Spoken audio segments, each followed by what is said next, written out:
kid who was once completely unstoppable, getting away with whatever he wanted, had finally met his inevitable fate. Despite suffering such a horrible beatdown, his delusions are still present, thinking that because of this, he's no longer the cool kid in school. The boys remind him that he was, in fact, never the cool kid, and that their opinion of him couldn't have possibly gone any lower. He is able to somehow convince himself. What it is, guys? It's your boy BlastphamousHD, and today we're here to check out a video called Cartman's Biggest L. Now I don't know which one they're talking about, because to me, Cartman has taken a lot of L's over the years. Didn't Cartman get beaten up by Token on numerous occasions? Let's do this. Eric Cartman. Everyone's favorite innocent little boy that is actually a narcissistic sociopathic child who finds joy in the suffering of others. Despite his malicious intent and overall lack of empathy towards anyone or anything, it's not very often that he truly gets what he deserves. Sure, his plans often backfire, leaving him in some rather unfavorable circumstances, but for the most part, he's able to do horrible things to countless people without any real consequences. Because of this, before season 12, fans of the show were eagerly awaiting the day that Cartman truly got what was coming to him, that one time that he would take it just a bit too far with the wrong person. As the old saying goes, if you mess with the bull, you get the horns. But up to this point, Cartman had been an expert matador in that regard. I mean, sure, he may have gotten grazed a few times, but he avoided any real danger. And when you have escaped the consequences of your actions this often, you start believing that you're untouchable, that nothing will ever make you pay. The thing is, when you make a habit of annoying bulls, sooner or later, you're bound to mess with the wrong one. And in the season 12 episode Breast Cancer Show Ever, Cartman did just that. Cartman begins to get just a bit too comfortable tormenting Wendy, and she decides that it's gone on far too long. This results in not only one of the greatest episodes in South Park history, but one of the most satisfying moments from the entire show. I've been told it's on a similar level of satisfaction as when they killed Joffrey in Game of Thrones. Sorry for the spoiler, I've never actually watched Game of Thrones, but that's what I've been told. So now, let's take a look into how all of this went down. How did Cartman go from unstoppable force of evil to pathetic, whimpering mess in the span of a few days? Let's find out. This is Cartman's Biggest L.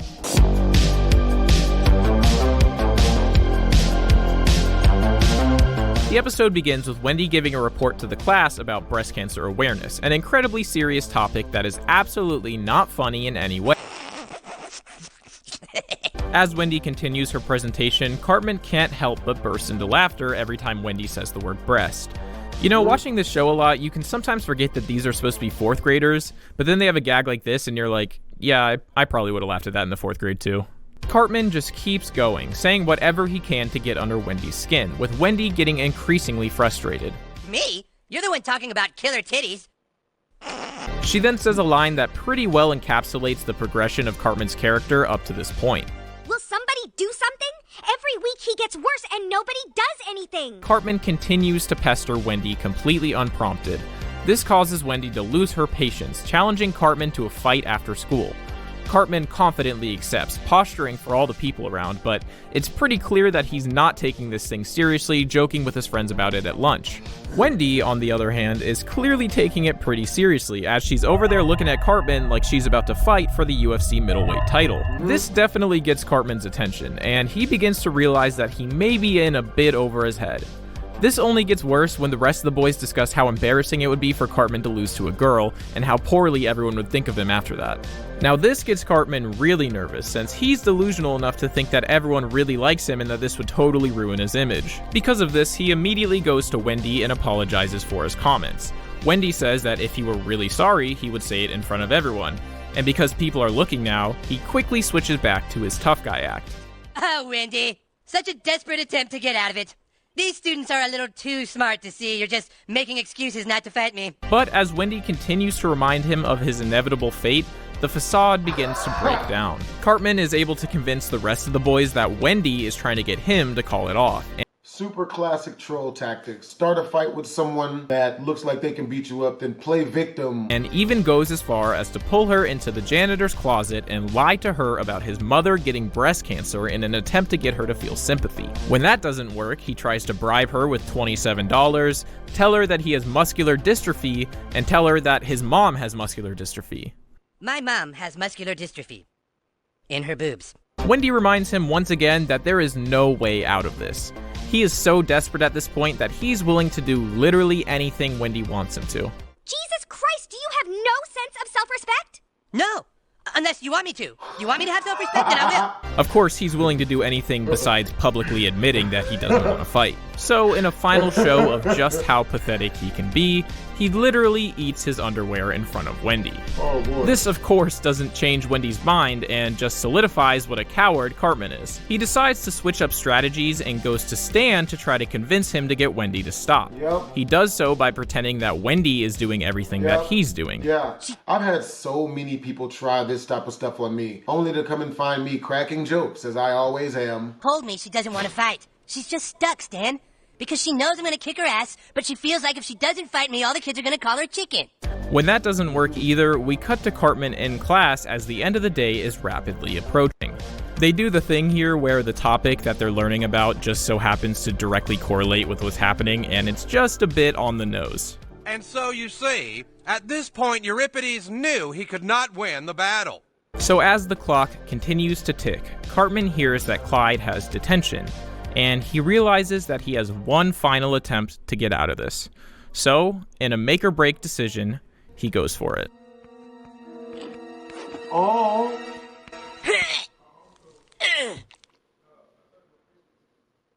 Oh. Eric, did you just take a crap on my desk? Oh. What's up? What's up? Crapped on your desk, Doug. What's up with that?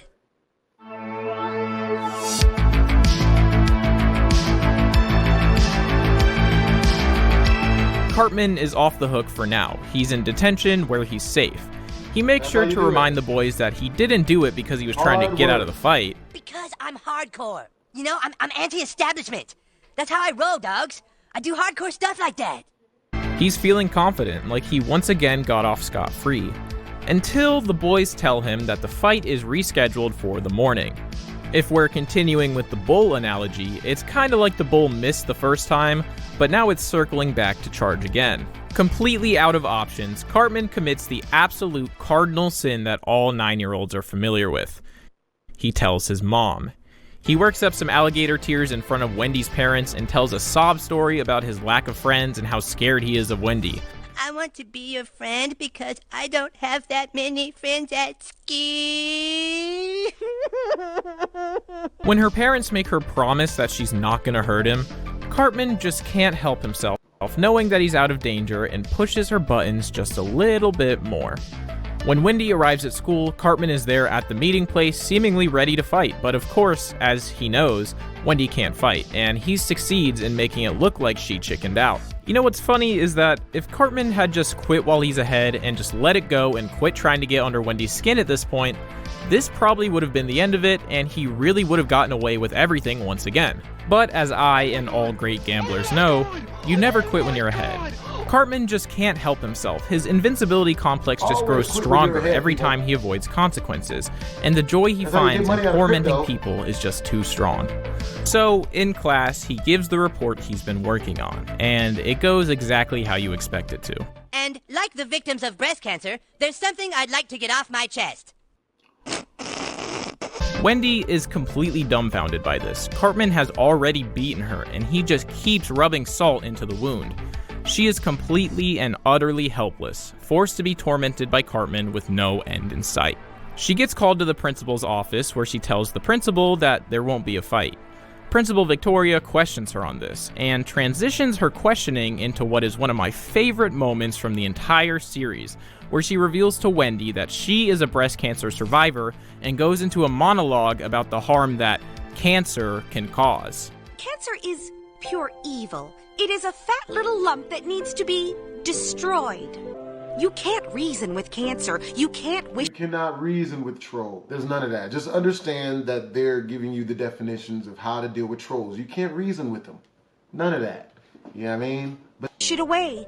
Cancer doesn't play by the rules, so neither can you. Cancer You don't play have by to the be rules. willing to give up everything because the cancer will take everything. yes. When you have cancer, you fight because it doesn't matter if you beat it or not.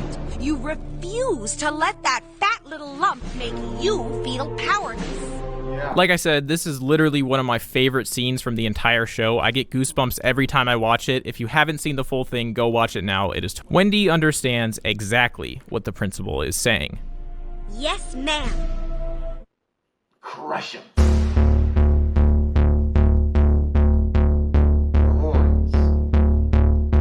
she is locked in as she walks through the halls preparing herself. The part where she takes her coat off to reveal the unicorn undershirt goes unbelievably hard. When she makes it to the playground, Cartman quickly realizes that his worst nightmare has come true. The entire school surrounds them, and with nowhere to run, Cartman tries one last time to get out of it by reminding Wendy that he's gonna tell his mom. This is how a lot of my fights in school got started. Wendy is far past that at this point, and Cartman comes to the realization that all of his time messing with bulls has finally caught up with him. With everyone watching and nowhere to run, in one of the most satisfying moments in TV history, it's time for him to finally get the horns. Wake up, filthy. This is Playboy Cardi? Yo! Oh! Damn! She world started his ass. Nah, keep beating him. You gotta at least break a leg. That's what they say in show business. As everything settles down, Cartman is left wallowing in self-pity and embarrassment. The kid who was once completely unstoppable, getting away with whatever he wanted, had finally met his inevitable fate. Despite suffering such a horrible beatdown, his delusions are still present, thinking that because of this, he's no longer the cool kid in school. The boys remind him that he was, in fact, never the cool kid, and that their opinion of him couldn't have possibly gone any lower. He is able to somehow convince himself that they were saying this stuff because he is cool, and this makes him feel not as bad about the situation. Hey, whatever you say, man. Whatever you say. Whatever floats your boat, man. Oh God, what a relief! Yay!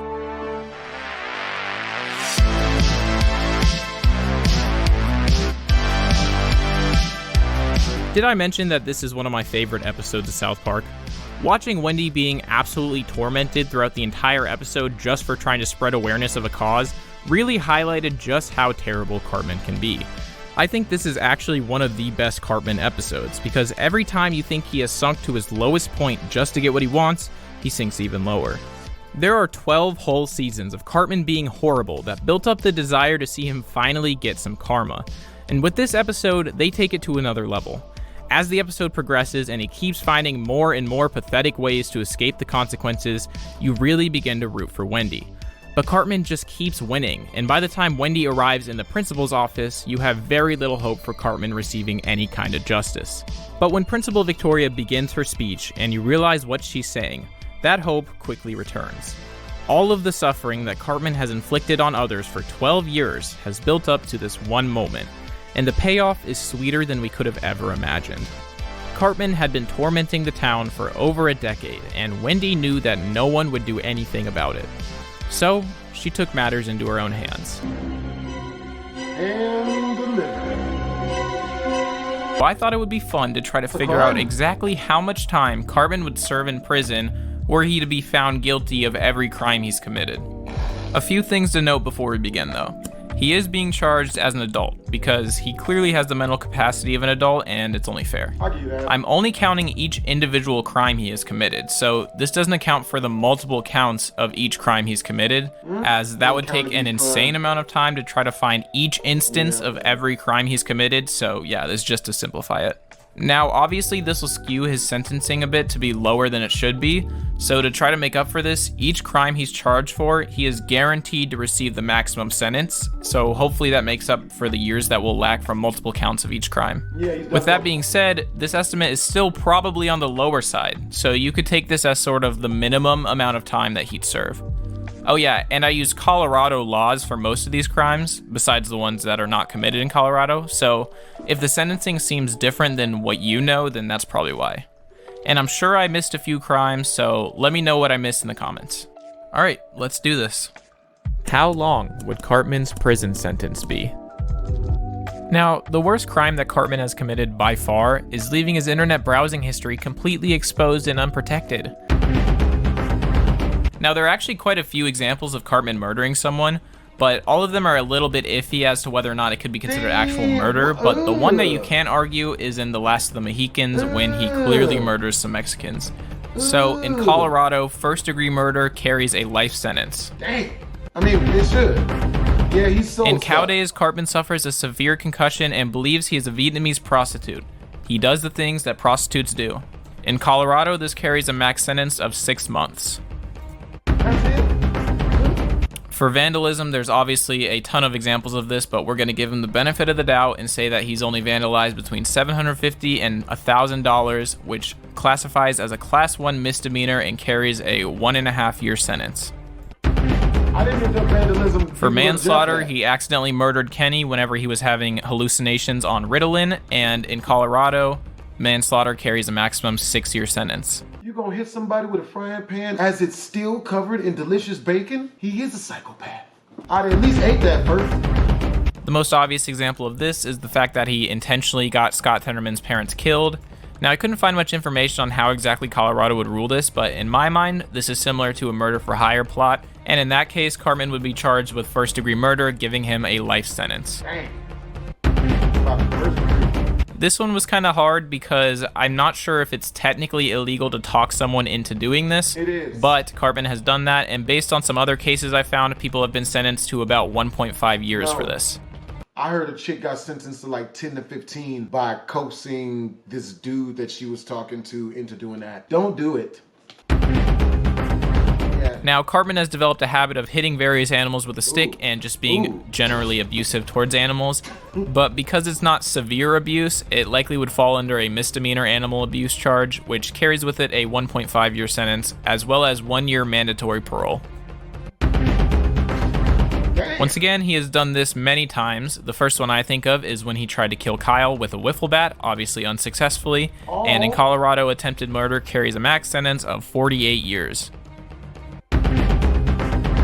So Cartman committed the genocide of many different groups, including Jews and hippies, while riding on the back of Cthulhu. The death penalty has been abolished in Colorado, but because this is such a severe crime, this would likely be a federal charge, and there is a federal death penalty for circumstances like this. So most likely, he would be receiving the death penalty. I love how you made sure not to say Cartman's Now, I'm name for referencing the that. South Park fandom Wikipedia for this list, good. and they have enforced cannibalism on here, obviously referring to when he made Scott Tenorman eat his own parents. But interestingly enough, cannibalism technically isn't illegal in the United States as long as you can somehow get human meat legally. And during my research, I couldn't find anything about the legality of forcing someone else to be a cannibal, so this one is kind of just a question mark. How does one get legal? Of course, there are tons of examples of this, but the one that would get him the most time is when he attacks Mintberry Crunch in the Coon and Friends trilogy. This is because he uses those finger blades, and in my opinion, that constitutes as a deadly weapon. And assault with a deadly weapon carries a maximum sentence of 32 years. What? Now, he is shown to be in possession of crack cocaine in the episode Crack Baby Athletic Association, but most likely this is a misdemeanor amount, so this would carry with it a 1.5-year sentence in the county jail. In Scott Tenorman Must Die, Cartman stole the dead bodies of Mr. and Mrs. Tenorman from the crime scene. This carries with it a 1-year sentence in the county jail. Oh. I thought it'd be longer somehow. Cartman has obviously stolen a ton of things over the years, and I know I said I wouldn't do this, but for this one I decided to just lump all the crimes together and make it one big theft charge, so this would give him a max sentence of 24 years. Grand Theft Auto. Yeah. These three all come from the same crime, so I lumped them together: violation of a firearm law, armed robbery, and threatening with a deadly weapon. He racks up all three of these charges when he tries to rob Kyle of his quote-unquote Jew gold that he has around his neck. And obviously he did not obtain that firearm legally, so therefore he's violating firearm laws, which carries a 1-year max sentence. Armed robbery carries a 16-year max sentence, and threatening with a deadly weapon carries a 3-year max sentence. Now, I know that technically he wasn't the only one to start the fire, as it was him, Stan, Kyle, and Kenny that did it all together. But for this one, we're just assuming it's just him, and this carries a sentence of 12 years. So grave robbing implies they are stealing things of value from a grave, and in this situation, they just took Kyle's grandma. However, this implies another charge of abuse of a corpse, which carries with it a 1-year sentence. While he was initially charged and sentenced for a hate crime, if you remember the episode, it was actually overturned at the end of the episode, so therefore, he's not guilty of this. What? What? There are several examples of this, most of them with Butters, and the main one I think of is in Casa Bonita when he locks him in the bomb shelter. This carries with it a maximum sentence of 24 years. You may remember Cartman performing a liposuction surgery on Butters, and obviously he did not have a license, therefore this carries a sentence of 1 year. There are several examples of this, including taking an entire P.F. Chang's hostage, as well as planting bombs on a hospital. And obviously, because this is terrorism, this would be considered a federal crime, giving him most likely the death penalty. When he leads the South to a victory in the new Civil War, his troops can be seen doing everything from looting to pillaging to attacking civilians, all of which are war crimes. Therefore, this would be classified as a federal crime, and he would likely once again be sentenced to death. How did Cartman do that though? So you may remember that Cartman intentionally gave Kyle AIDS as a way to get back at him for Kyle thinking the whole situation was funny. And upon doing research into this, there are certain areas where it is illegal to transmit HIV to people, and I also discovered that this is a very controversial topic, and I'm just going to leave it alone and not talk about it anymore, so let's just say he's not guilty. Isn't it always illegal to give that to people? Now, this actually took place in Somalia, and obviously the laws are different there, so I couldn't find anything specific on the maximum sentencing or anything like that. But I did find a case in which a man from Somalia was charged with piracy and sentenced to 33 years, so that's what I'm gonna do. Cartman breaks into a lot of places, most notably Kyle's room, and breaking and entering carries a sentence of 6 years.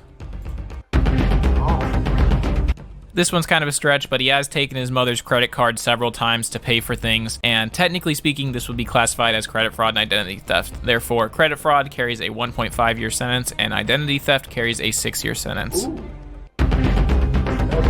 When he becomes the leader of his own church, he tells his followers that they are paying to support the church, but in fact, he was just taking the money and using it on himself. This is embezzlement, and it carries a 3-year sentence. Yep, that's real. Not too sure about the legality of this one since it was on a racetrack, but he did in fact cause a hit and run that killed people, therefore he would be served a 12-year sentence. Damn, word? He ran from the police in his Ford Bronco in a very, very slow speed chase, and this would give him 3 years. This is seen in Crack Baby Athletic Association, however, it would be considered minor or no injury, therefore he would only get 1.5 years.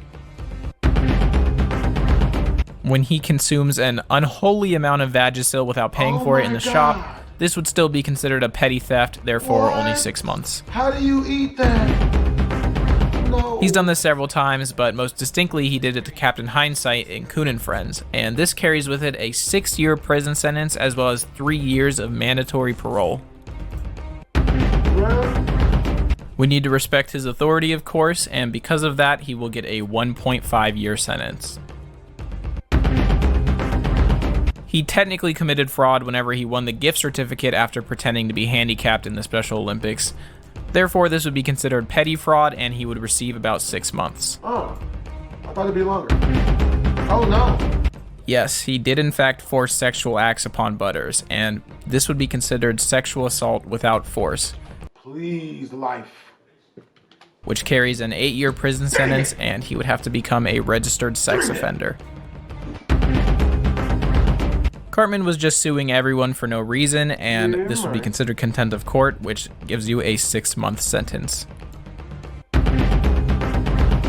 So I couldn't find much on vigilantism. I think it's a crime in many places, but I don't know if it's a crime in Colorado, as I couldn't find anything, so I guess he's innocent.